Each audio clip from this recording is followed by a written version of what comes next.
Ok.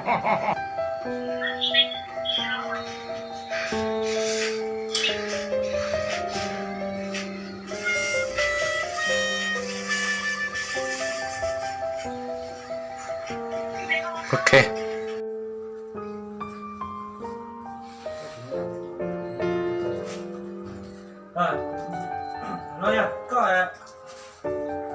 có tạm á, đó, cái cháu rồi cho được, quên rồi nha, ui, nặng mà chiếu cái gì đâu đây,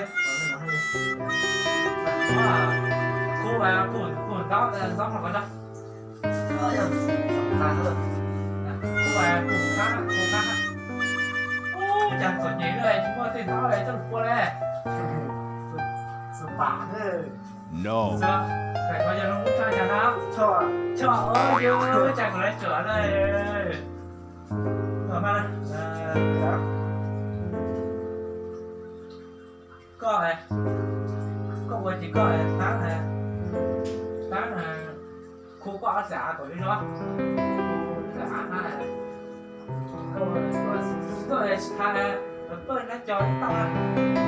Ok. Mỗi nhà tôi có cái sự tập của ta đi qua nó là áo cho short này nên thế này khử á để nó chỉ chịu ngon nhà thì có thể khác mà có thể cái nào chứ phải để cho No. quần múa những thứ đó mà giờ chưa hết nó đổi chạy cơ có yêu tài chơi nó hiểu còn nó thì đó cái đó thế là gì đó quân nó chỉ có ta này vô được ít là thì ra cái đó y o p tua rồi chơi sai rồi ta rồi tua rồi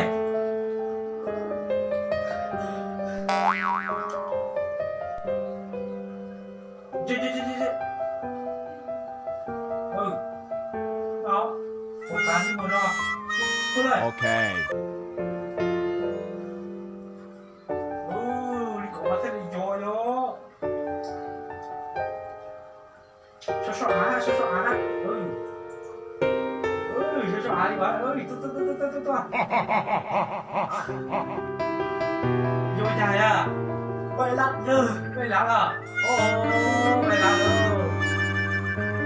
rồi là tại đồ như ôi yo bố mua về là à cái là tại đồ à ô em về là con đã à cái là sắp to như ô về là như sao cái chỉ cái khải đó sắp tới chỉ cái khải gì một cái là chỉ đó cái bữa không video đâu ta cái khải 15 to rồi đó cái chim này giờ tao gì lúc tôi kêu chú ở lên cái lúc đó thì cái chim không trái thảo cái khải đó một cái khổ thân nào phút hành đó hơi như là thế đó tôi lo là cứ phải trở thành tôi lo